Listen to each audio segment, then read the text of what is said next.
En Galicia, nestes intres, hai 3 mulleres das que non se sabe nada do seu paradoiro. Elas son Isaura, Clotilde e Manuela. Os equipos de emerxencias buscaron de xeito incesante por elas, pero moito ollo porque en algún caso, como no de Manuela, deixaron de facelo sobre o terreo. Así é o protocolo. Axiña falamos co sobriño de Manuela para falar con el sobre o seu parecer de que pararan de buscar polo monte pola súa tía, pero antes imos a ver como sucederon esas desaparicións. Poida que sexa unha das probas da vida máis difíciles ás que enfrontarse. A incerteza de non saber onde está e que pasou con ese familiar que desaparece. Un pai, unha nai, un fillo, que un día sae da casa para non regresar. O 8 de xullo, en pleno centro de Lugo, perdíase a pista a Isaura, de 85 anos. Aquel martes foi como de costume a dar un paseo para mercar pan e froita, pero non volveu. Cando cheguei a casa ás 8:30 non estaba, entonces retrasouse un pouco en chegar a casa, fui a buscar e xa non encontrei. A última imaxe dela rexistrábase nunha cámara de seguridade dunha froitería a máis de media hora da súa casa.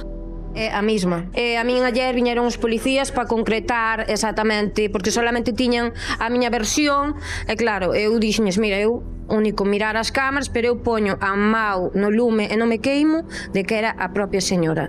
Fixéronse batidas, unha busca intensa polos arredores de Lugo, pero sen resultado. Hai xa 9 días que en Lalín buscan a Clotilde, de 53 anos e con problemas de mobilidade. Foi o seu marido quen ao regresar a casa ou non atopala, deu a voz de alarma. O uso de drones, cans de rastrexo e ata un dragado do fondo do lago Pontiñas resultaron infructuosos.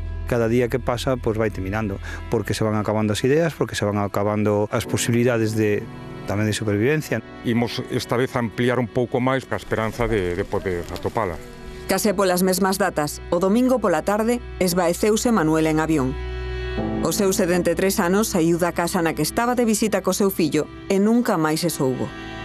Al tener Alzheimer, pues mucha gente pues camina, se despista y a lo mejor tropieza, se cae. Se ha buscado en las mismas zonas donde se buscó, pues otra vez hemos vuelto a buscar y nada, continuamos con la búsqueda. Un operativo que finalizouse en éxito tras rastrexar os montes de Avión. A familia seguirá buscando sen descanso a Manuela. Seguirá buscando sen descanso, por suposto que sí, e de feito, cando son agora mesmo as 8 menos 5 da tarde, falamos xa co sobriño de Manuela, con Rubén. Rubén, moi boas tardes. Hola, boas tardes.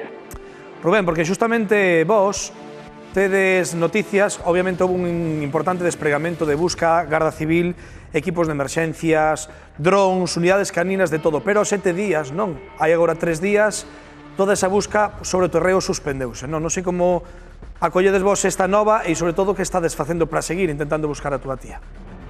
Claro, a ver, ao final nos dende o domingo vémonos desamparados, tanto pola falta de medios oficiais como polas autoridades, e o que nos queda é un pouco pois facer esa búsqueda entre voluntarios, familia, continuar un pouco co traballo que se estivo facendo a semana pasada, pero claro, cunha falta de medios que se nota demasiado a hora de pois abarcar máis terreos, bueno, pois eso, coordinar a máis xente e todas esas cousas.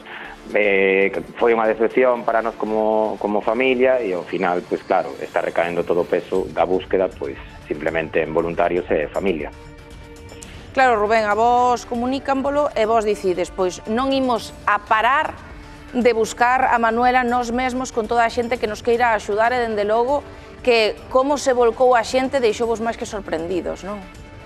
Sí, a verdade é que, bueno, durante a propia semana, sendo días laborables, a asistencia de voluntarios foi bastante numerosa, pero, bueno, sí que xa o fin de semana, bueno, foi unha grata sorpresa para todas nós, pois ver a tanta xente disposta a axudar, tanta xente que soubeu pasar ali o día, a pesar dunha climatoloxía horrible, a meterse por onde fixera falta para poder atopala.